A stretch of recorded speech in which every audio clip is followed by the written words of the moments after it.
everyone. I'm Maddie Kropp, Director of Annual Giving at Wyoming Seminary and a member of the class of 2005. Hi, everyone. I'm Liz Clemens-Cadle, Director of Alumni Programs and also a member of the class of 2005. And welcome to our very first episode of Sem Connects Virtually. Every week, we'll be conducting interviews with faculty, staff, alumni, parents, and friends of SEM with the intention of keeping us all connected to each other and the school. Today, our panel includes SEM faculty and how they went from the transition of teaching in a classroom to teaching virtually. We hope you all enjoy our very first episode. So, hello and welcome, and thank you for joining Liz and me for our very first virtual interview. Our alums have heard from Kevin Ray and John Schaefer about the transition to virtual learning and teaching, and we thought, wouldn't it be great to hear from our faculty? So we thought we'd get started by by introducing our panelists. We have Neil Cronin, Janelle McCormick, and Kathy Rickrode. And just what we'd like you to do is each of you tell us what your role at SEM is, even before the pandemic started. So, your job title, and then just a bit about what you guys do for the school. So we thought we'd just start with Neil, just a quick introduction of yourself. Sure. Yeah. So I'm Neil Cronin. I'm the Vice President for Academic Affairs. I work on both campuses. So I work with both the lower school and the upper school. And a lot of my work focuses on curriculum and teaching practices, supporting faculty learning and growth. And that's my role before the pandemic. And then it's continued in the same capacity. Great. Janelle? Hi, Janelle McCormick. I am the lower school 6th grade team leader and teach literacy in the middle school. I also have taken on a new role this year of academic technology integration specialist, which is sort of when everything started to shift, that sort of became a focus of helping with upper and lower schools since the change. Neil and I had a conversation going right before spring break, so that sort of altered what I was doing a little bit, but basically the same thing of helping teachers to infuse technology in meaningful ways into their practice. Great. And Kathy? I'm Kathy Rickrode, and I am a math teacher in the upper school. I teach AP Calculus, and I teach pre-calculus, the pre-calculus ABC course. Awesome. Thank you.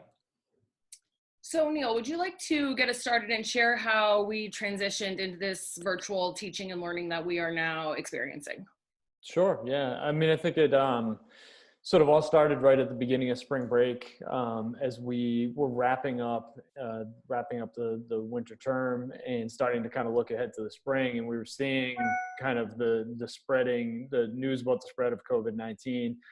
And really tracking what I think international schools were doing. That was really sort of our first clue, is as we looked at independent schools that really are American style schools all over the world, and seeing that many of them had been closed for 4 to 5 weeks and had gone with these continuity of learning plans, which really sort of talk about virtual learning. That was sort of how it all started. And then I think, like Janelle said, like this kind of hit my desk maybe the second day of spring break that this was a reality we really needed to start to explore. And I pulled her in for a quick conversation and then spent a lot of time just investigating what those models can look like, and did a lot of work sort of developing those, running them by Kathy Hanlon, Tom Morrison, the deans of the two divisions. Kevin and then Janelle was really very, very helpful in sort of developing those plans. And then as we came back from spring break, I think we had let our faculty know the Monday before we came back from spring break what the virtual learning would look like if we were to do it. And then by Wednesday, we let our faculty know that we were going to be going that direction for at least the first week. And then we took Monday and Tuesday, which were supposed to be school days, and we turned those into professional development days where Janelle and a number of other teachers from both divisions just led professional development sessions. Because for our faculty, this has been a massive transition, not just of changing from teaching in person to changing at home, but it really requires a complete overhaul of your pedagogy because you have all new tools and a lot of the tools you used to use don't work anymore. And then really a shifting of your curriculum, because you can't cover all the same topics in all the same ways in virtual learning. So it's been a very steep learning curve for our faculty, but I think people have done a great job, and a lot of that's due to the teacher support that people like Janelle and Rachel Bartra and Rachel Garcia, a number of our faculty have been doing. Neil, just a follow-up question, Yep. just for people trying to understand the virtual learning app, particularly the upper school. Sure. As I understand it, those kids it's kind of like a normal school day. Am I right on that, the way that it's scheduled? Yeah, so we've used our schedule as a way to keep sort of consistency and structure. But I think the thing that makes online learning so different than in-person learning is that you really use both synchronous and asynchronous learning modalities, and you really have to. I think that's one of the things that sometimes is a misconception is well, why don't you just move the class to move everything you used to do, just have it happen on a computer. And the reality is, in a classroom, teachers are using all different kinds of pedagogies and modalities to do their teaching. They're having kids work in small groups. They're doing projects.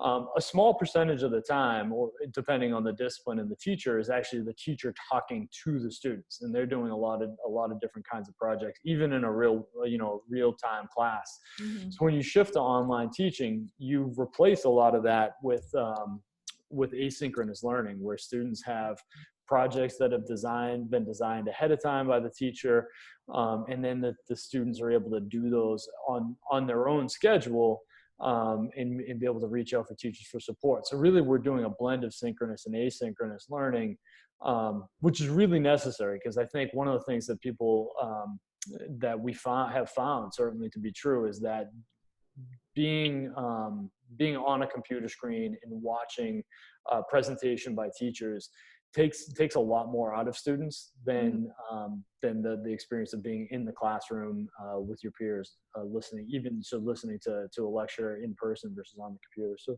that's one way that we've shifted. The schedule is still there as a way to structure the day for students, but the asynchronous learning provides some more flexibility with that too. And that's been really important for the upper school, because we also have kids spread all over the world. Right. We have students in California who our 8 o'clock classes are at 5 o'clock in the morning, and we have students in China where our 8 o'clock classes are at 8 o'clock at night. Right. Thank you. Janelle, obviously you've been really instrumental, especially at the lower school. And we know you're an Apple Distinguished Educator and you're Google certified. Can you kind of elaborate on what that means and how that's helped you with this new role that you have with the transition? Yeah, well, both of those titles are, for me, are opportunities to learn. So I'm part of these communities that have recognized me in some way for what I do. But what it's done more is enabled me to be part of conversations that are happening worldwide, that I have this network of people that I can reach out to, and I can see, sort of piggybacking off what Neil was saying, when Neil pulled me in at the beginning of spring break, I'm like, it's spring break, woo! And Neil's like, hey, I just want to quick talk to you about something. And he's like, what if we had to shut down? I'm like, that crazy Neil, what's he talking about? And then you start watching the news a little more, and I'm like, maybe Neil's not quite as crazy as I thought he was. And throwing out into those communities through Apple and Google and these sort of networks that I have, and the resources that they empower me with, I'm like, the reality of this happening, it just sort of over a course of a week came steamrolling into my life, starting with Neil just having a basic conversation. And then, very quickly that had to manifest itself into some meaningful conversations with 127 teachers being prepared to transform their teaching. So those my Apple and Google things, what they do is provide me with those opportunities and help me to bring those tools and those ideas into our community. Oh, that's great. So Kathy, you've been virtual teaching for 3 weeks now. How have you had to adapt your teaching style? And what would you say have been some pros and cons of moving to a virtual classroom? Well, as far as adapting a teaching style, obviously everything's done with technology. And thank goodness, kudos to Janelle for hooking me up with a new iPad, because my iPad was like 8 years old and it wouldn't handle some of the things that I needed it to do. Also, Colleen Ayers offered up some technology that she had in the art department that Parents Association bought. So thanks to the Parents Association, we have these things called Wacomms.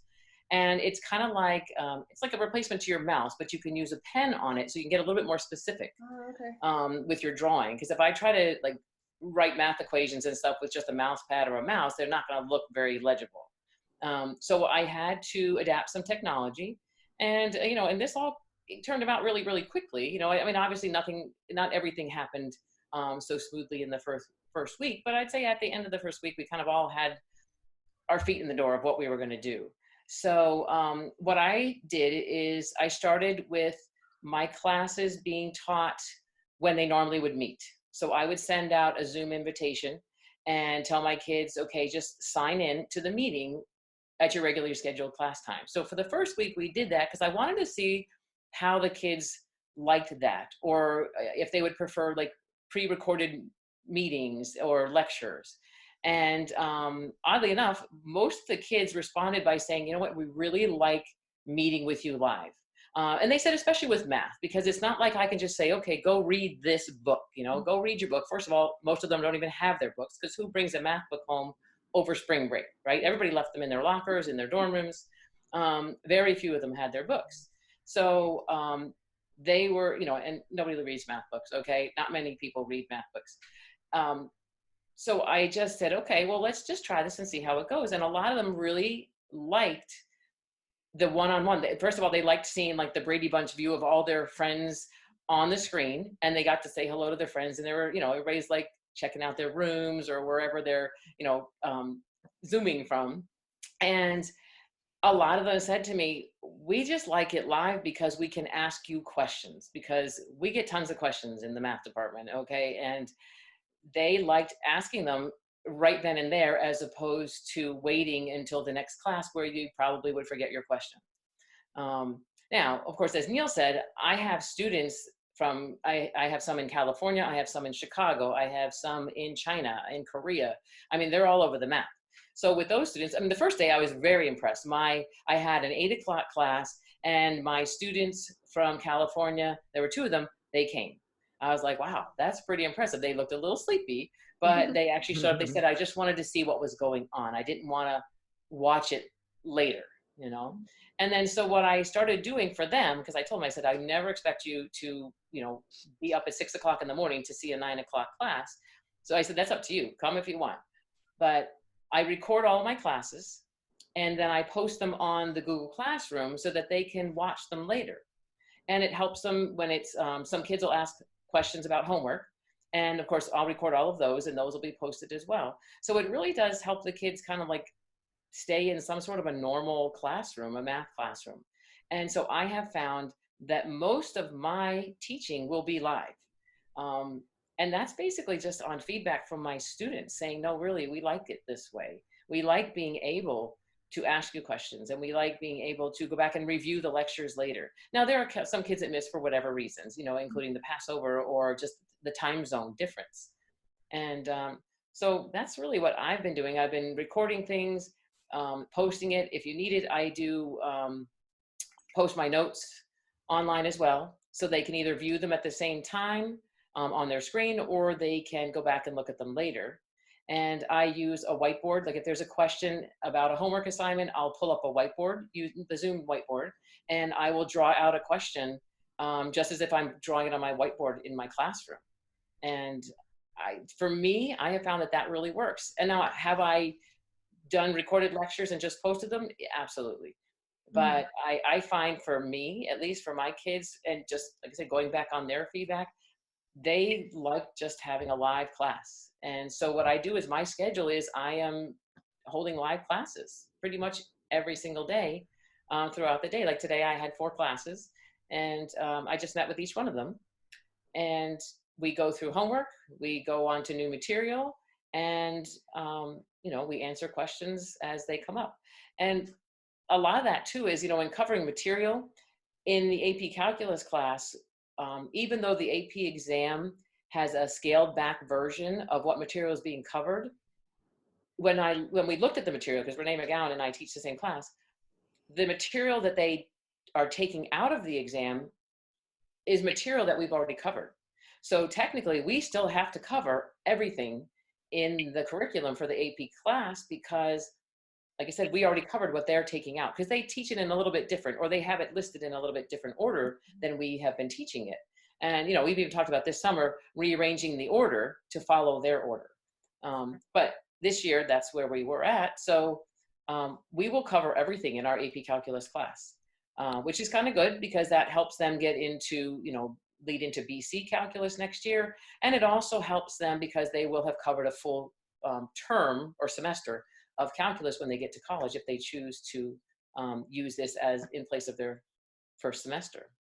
So that's where we're at. And I can't speak for everybody in the math department, but I think based on what I'm hearing in our math department meetings is that a lot of us are teaching live as opposed to just posting pre-recorded videos.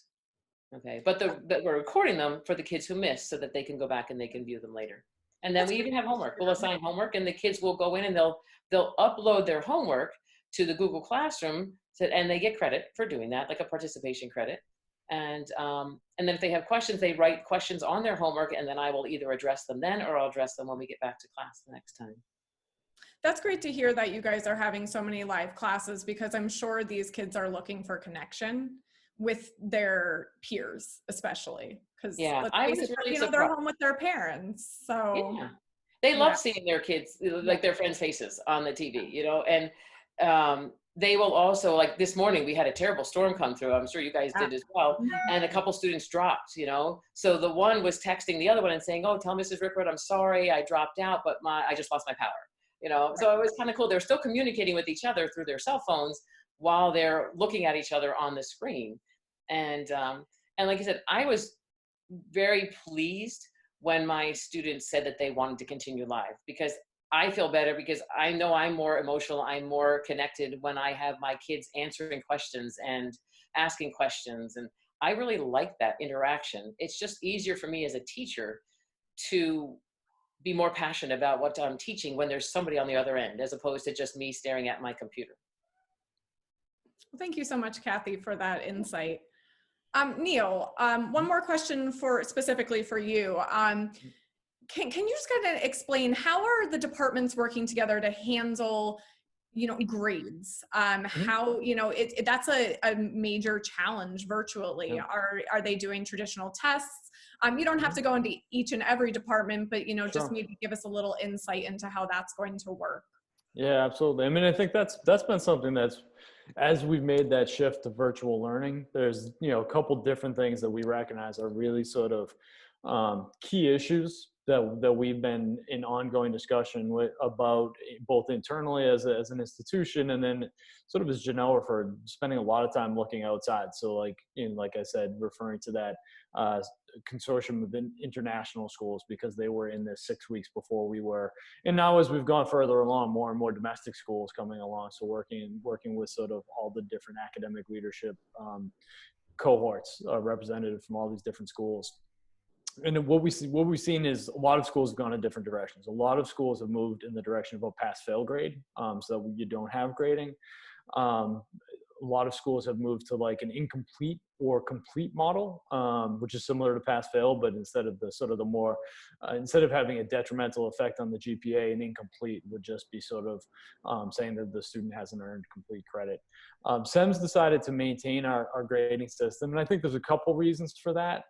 One is we see the value in grading as a form of communication, right? So Kathy's referring to her AP calculus classes, and if we remove grading from that equation, Kathy doesn't have a tool for telling those kids, hey, the learning that you're demonstrating and showing us to this point is at a C level. And I think we're recognizing that our kids are dealing with a pandemic, not just virtual learning. I think the virtual learning is a big change, but the shift for our entire society what that means for our families, our students. So we're working to be as understanding of that as possible with our approach to grading, but at the same time, leaving the tool in the hands of the teachers to communicate with students about how well they're progressing.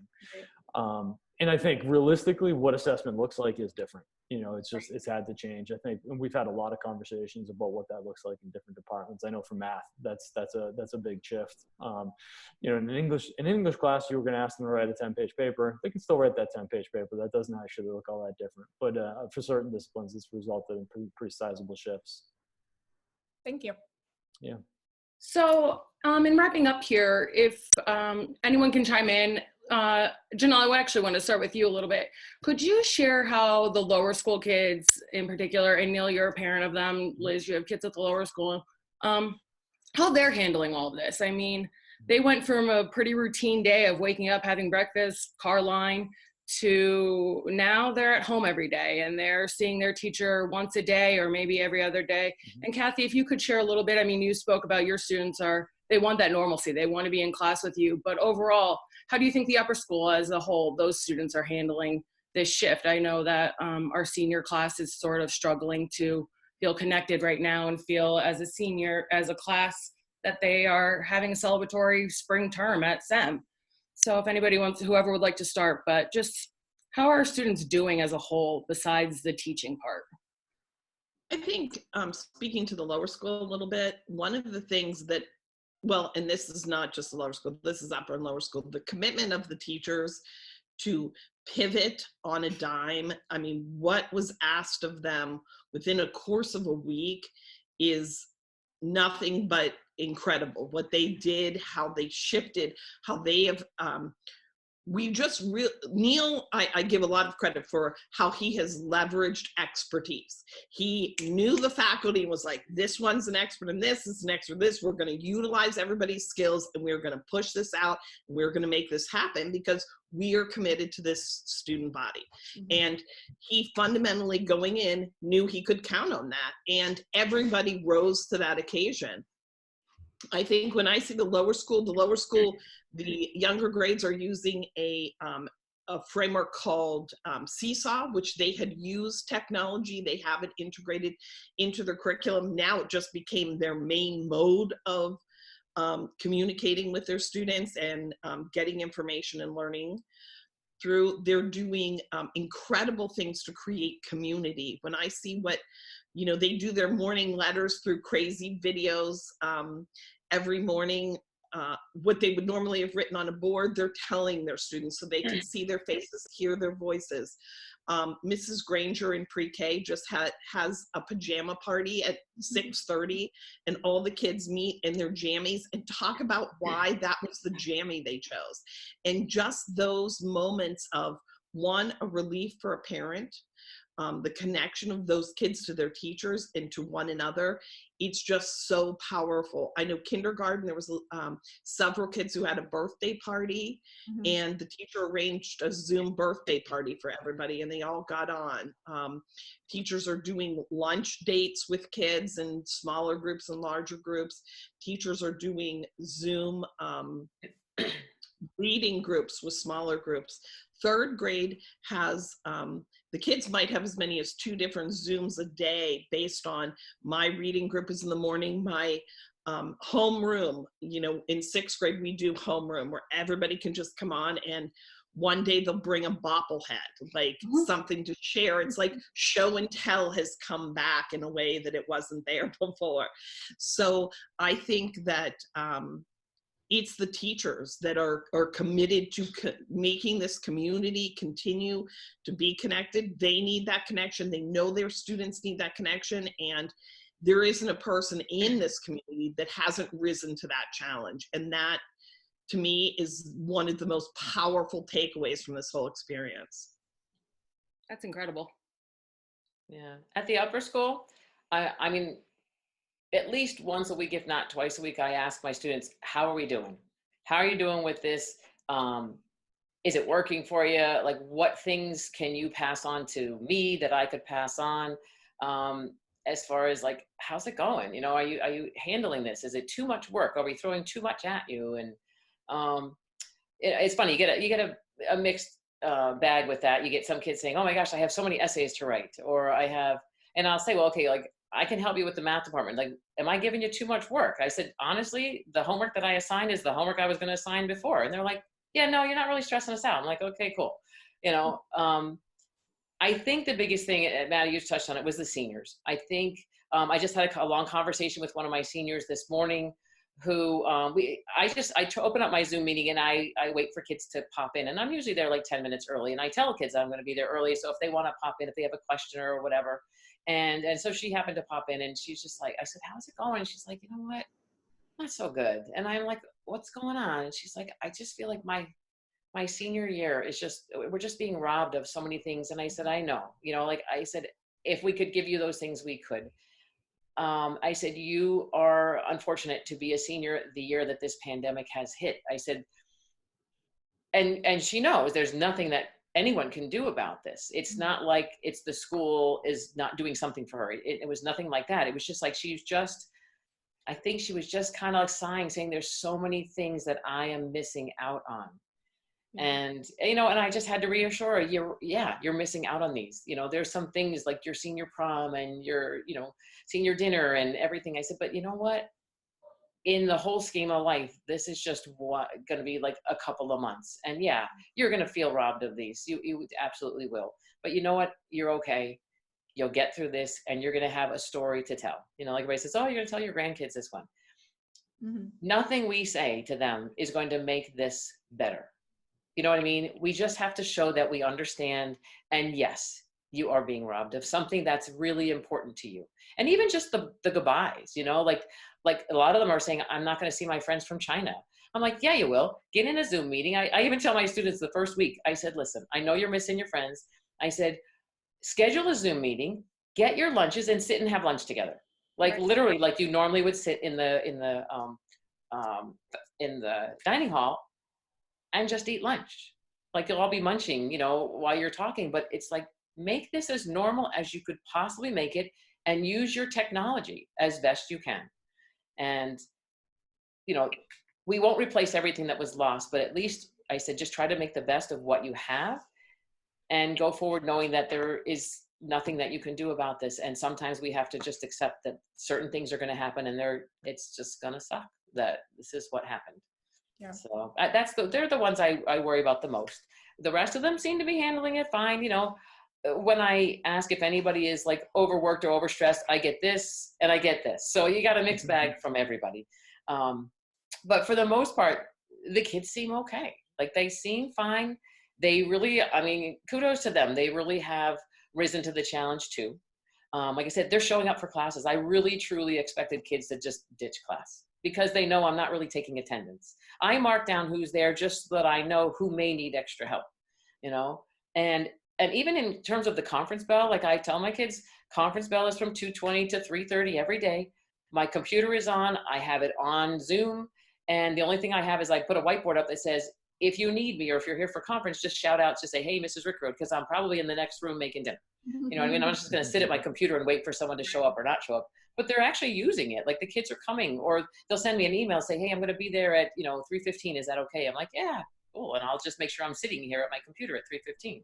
So they're even conferencing, which is very cool. That they are still engaging and they're still wanting to learn, which is great. It just says a lot about our kids.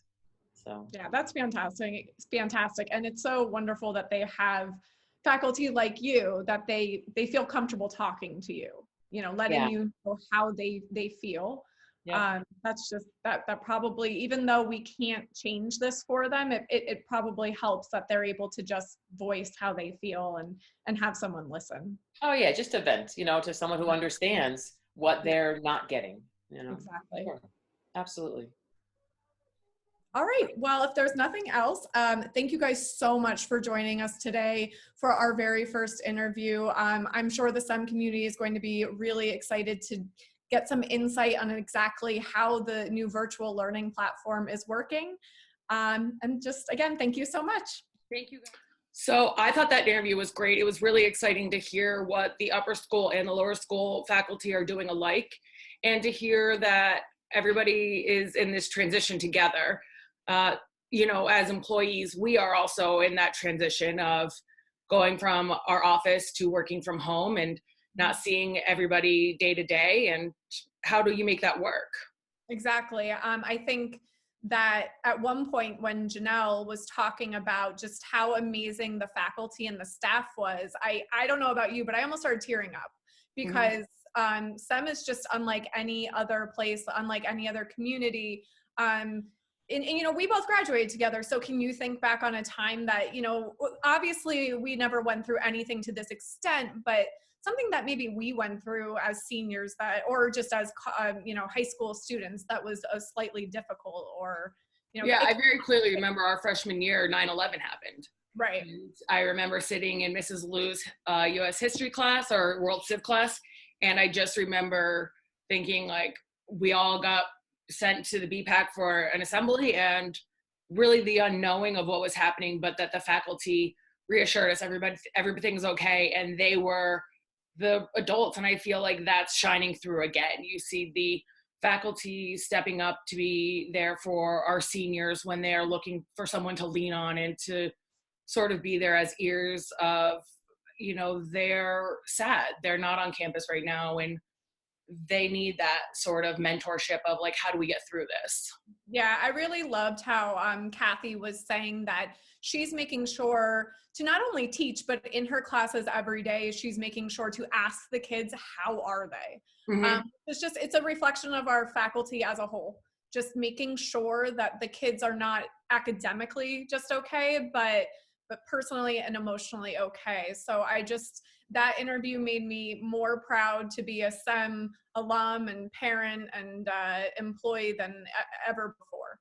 Absolutely. And I think even outside of that, just the group texts that have started with friends that we typically talk to at Christmas time or around Thanksgiving that are happening daily, weekly, the articles in the paper or the posts that you see of our alums stepping up in their communities, whether it's local or wherever they are, it just shows that the values and the missions of SEM that were instilled in us as students really go beyond the buildings in Kingston and 44. I mean, if you were at the lower school, the upper school, it doesn't matter. Once a blue night, always a blue night, sort of, and how it's in these times that we all come together and it really matters the most. I mean, seeing what everyone's doing and how we are sort of just connected, it really makes a difference. And it shows that you get more than education. And I said that to a few people, and I truly mean it. Yeah, 100%. And just for the Alumni and Development Office, I don't know about you, but I can't wait to get back in the office and to be with our little crazy crew. Just to be back on campus. I think we've all expressed how much we miss campus, especially in the spring. We can't imagine how beautiful it looks right now, and can't wait to be back. So I thought that was an amazing interview, and I'm looking forward to next week. Yes. And so we'll be interviewing some of the, hopefully all of 4 of our Levi Spragues, and just kind of getting some insight from them on what it's like to be a student and particularly a senior during this time. And if there's anything or anybody you'd like to hear from, let us know. We'd love some feedback on how this is working.